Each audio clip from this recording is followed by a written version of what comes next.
In today's episode, we get started on our amazing mega base, and we set up our very first production line in said new base.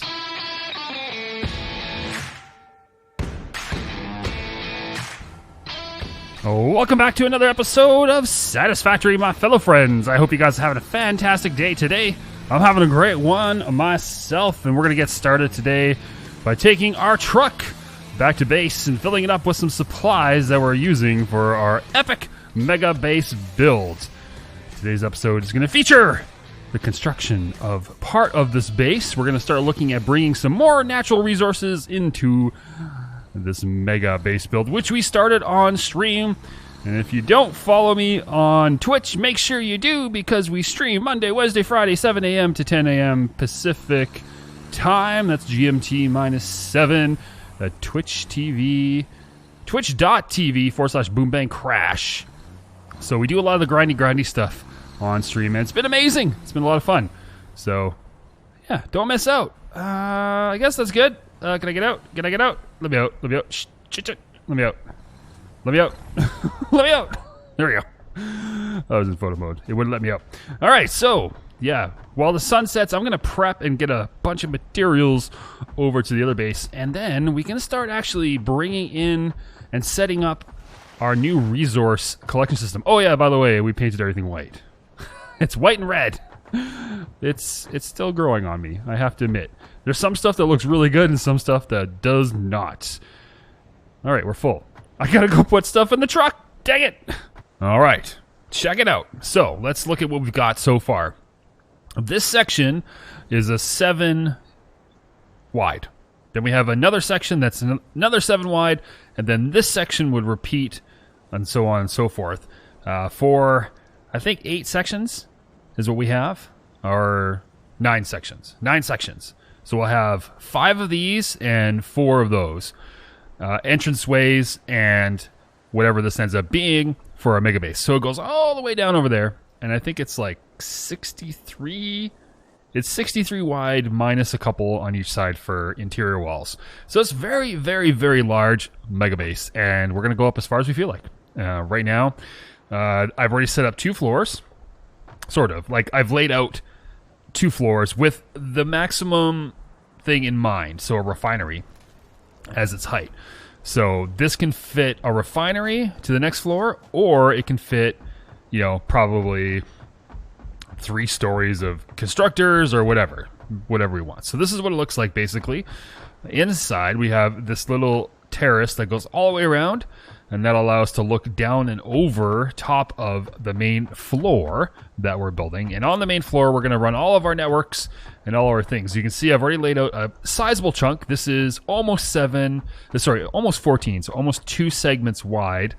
And this is going to be, the first floor will be where we bring in raw resources and turn them into ingots, I guess. Like, I'm still debating whether we use this system and bring in only finished ingots, or whether we take advantage of the density we can create inside this space and basically just put the miners out here. It's a little easier to put the miners out here. It's a lot less work because we can kind of just put rows and rows and rows of all of these constructors or smelters or foundries, depending on what we're doing. So I don't know. It's a toss-up. I think I'm going to forego the old method and do the new method and lay things out here.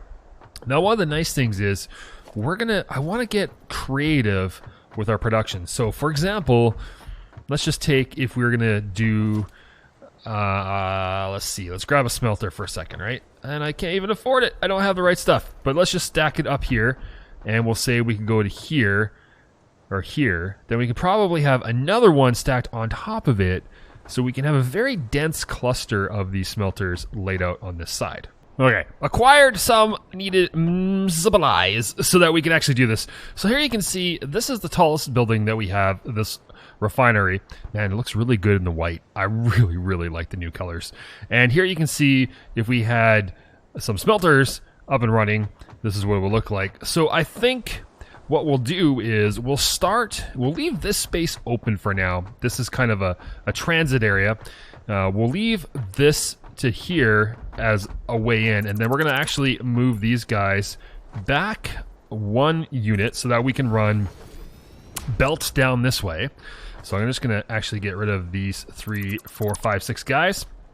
Now, the basic recipes are pretty simple. You bring in 30, you put out 30. Now, we haven't unlocked all the alternative recipes, but here's a good example.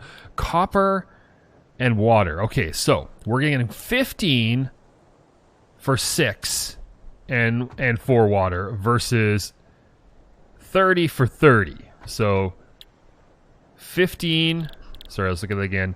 15 ingots for 6.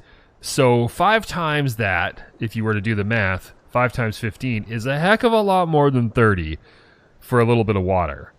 So I think once we unlock the alternative recipes, we might switch these out for refineries. That seems to be the way to go because you get a lot more out of a very little amount. So you actually have to run fewer, you kind of have to tap fewer nodes. Now, getting water here is a little bit difficult because we're kind of in the middle of the desert, but there is this patch right here, which I think we'll use strategically to bring water into this base to do those kind of recipes when we have them. And I'm going to have to do some more hard drive unlocks. Oh, by the way, on the live stream, we did go exploring in the map. We actually picked up a whole number of, maybe it was 4? I think 4 or 5 hard drives. So we did actually unlock a few more things. And I'm missing a few still, but yeah, we're starting to get some of the nice alternative recipes. So yeah, let me set up what this could look like. I'm gonna make it look really cool because this is part of the mega base.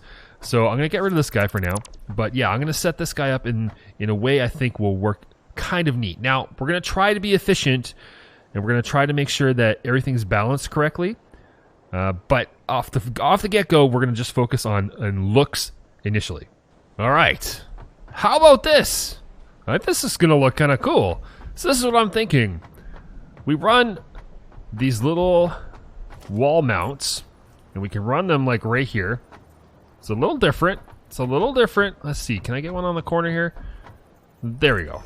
A little bit different. I'm hoping this will work. Like so. And I'll get another one right in the middle here. And I've been running Mark IVs just so we have a lot of capacity, because I don't know how long we're going to run it.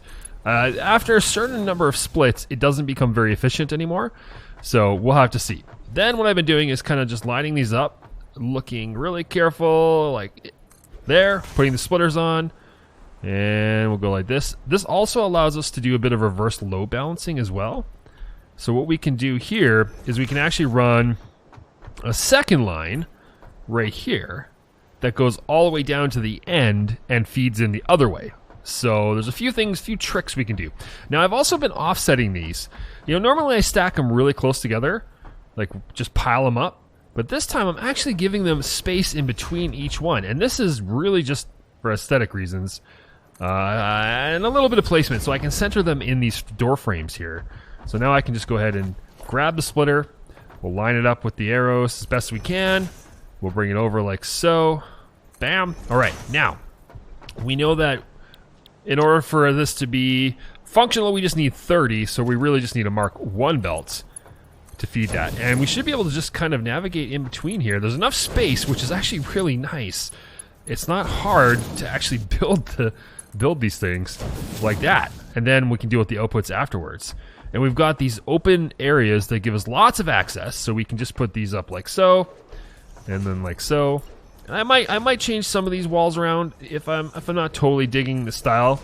I might flip some of them around, but for now let's just do this, and that kind of gives you a sense of a module essentially. So this is like one module of 6, and if you think that this is 480 and 30, so 30, 60, 120, 240, and if we have one more section of these, that is essentially one 480 belt, so one Mark IV belt.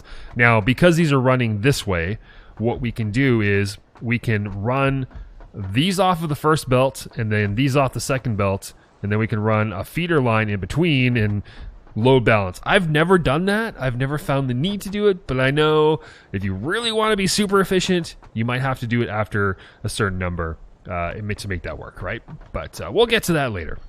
That is not a problem. Now, one of the things we need to do is run some power, and I think, let's take a look at the power situation. We have these double-sided wall power mounts, and they can handle up to 4 connections.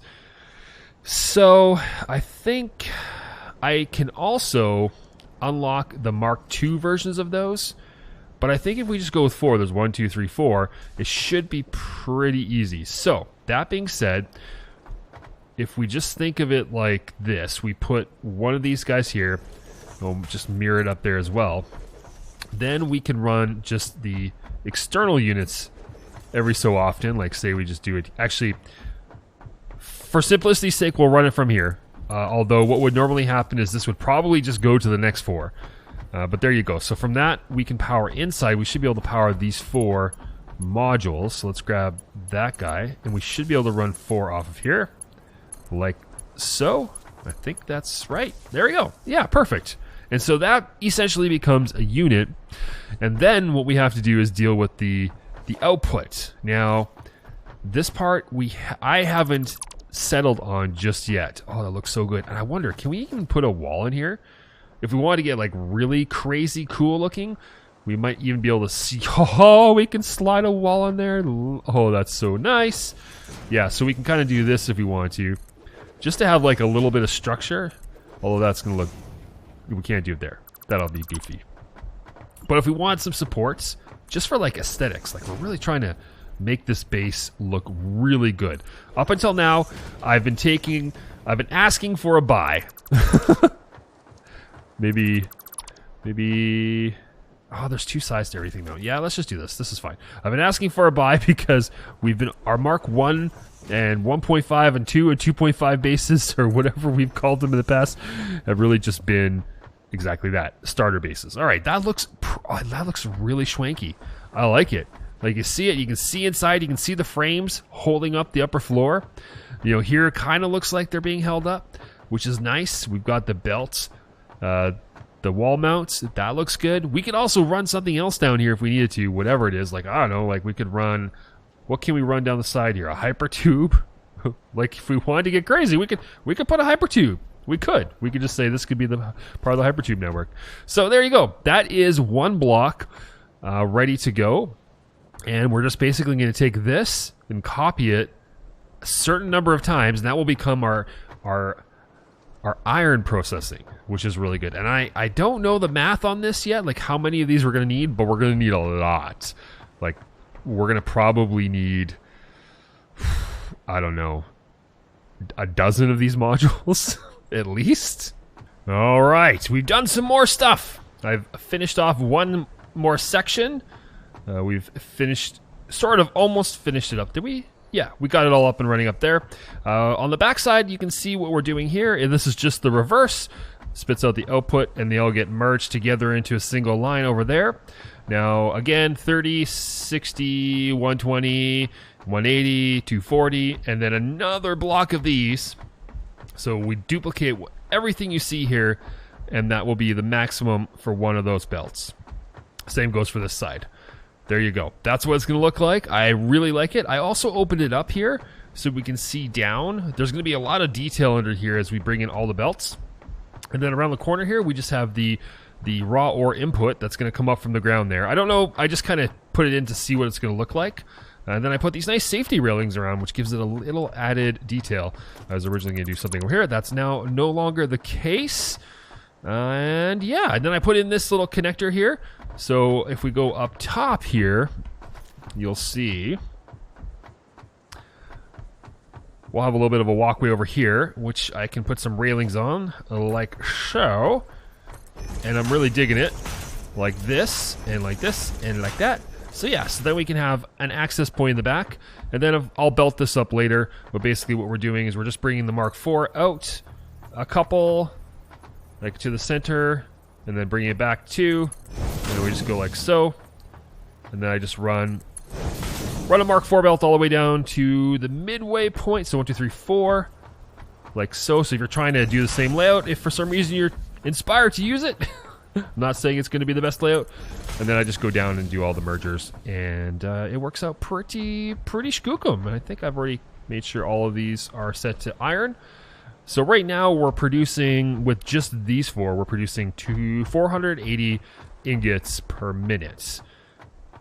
Yes, each one of these is 240, that's 480. So we're going to duplicate that, and then we'll be doing 960, if I did my math right, 960 ingots for this section. And we could keep going, like we could keep adding probably 2 or 3 more modules, and we could get that up to maybe several thousand ingots per minute. Sorry, not per second.